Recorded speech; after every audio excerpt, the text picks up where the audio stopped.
Assalamualaikum warahmatullahi wabarakatuh. Salam sejahtera bagi kita sekalian. Shalom, Om Swastiastu, Namo Buddhaya, salam kebajikan, Rahayu. Para mahasiswa yang budiman, pada segmen ini saya akan memantapkan pandangan Anda untuk dapat menerima Pancasila sebagai ideologi negara dengan sejumlah argumentasi.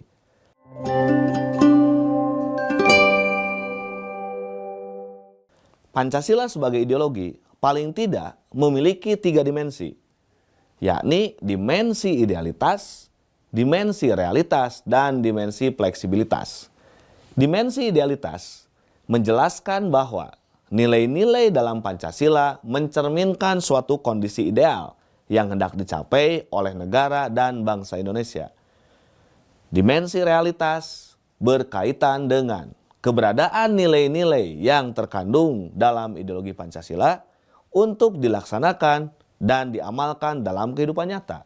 Sedangkan dimensi fleksibilitas merupakan dimensi yang menunjukkan suatu kemampuan dari ideologi untuk menyesuaikan diri dengan perkembangan kehidupan sosial di Indonesia.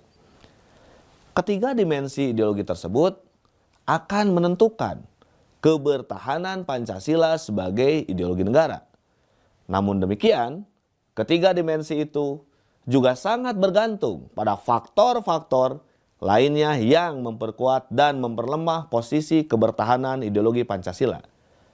Terdapat beberapa faktor yang membuat ideologi Pancasila dapat bertahan, mulai dari kualitas nilai-nilai dasar Pancasila, persepsi, sikap, dan perilaku terhadap Pancasila, kemampuan mengembangkan pemikiran-pemikiran baru, dan bagaimana pengamalannya dalam kehidupan nyata. Kualitas nilai-nilai dasar. Yang pertama dimensi idealitas dari Pancasila mencerminkan realitas dari kualitas nilai-nilai dasar di dalamnya. Kelima nilai dasar dalam Pancasila yakni nilai ketuhanan, nilai kemanusiaan, nilai persatuan, nilai kerakyatan, dan nilai keadilan. Kelima nilai ini memiliki kualitas objektif sebagai nilai luhur yang bersifat abstrak universal. Kapanpun dan dimanapun, kelima nilai ini selalu dapat diterjemahkan dan diaplikasikan. Yang kedua, terkait persepsi, sikap, dan tingkah laku masyarakat terhadap ideologi, yakni bagaimana masyarakat Indonesia memberikan interpretasi, bersikap, dan berperilaku yang mencerminkan realisasi pelaksanaan nilai Pancasila yang merupakan faktor penting yang dapat membuat Pancasila dapat bertahan. Faktor ini amat terkait dengan dimensi realitas dari ideologi Pancasila. Yang ketiga, bagaimana kemampuan masyarakat mengembangkan pemikiran-pemikiran baru yang relevan tentang ideologi. Bagaimana masyarakat mampu menghasilkan berbagai pemikiran aktual agar nilai-nilai Pancasila selalu relevan dalam menjawab persoalan yang dihadapi oleh bangsa dan negara Indonesia.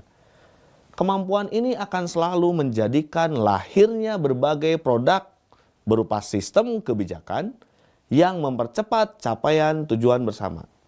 Faktor ini sangat berkaitan dengan dimensi fleksibilitas ideologi Pancasila. Yang keempat, seberapa jauh nilai-nilai dalam ideologi itu membudaya dan diamalkan dalam kehidupan sehari-hari. Yakni kemampuan yang terakhir adalah bagaimana nilai-nilai Pancasila benar-benar terwujud dalam praktik kehidupan bermasyarakat, berbangsa, dan bernegara.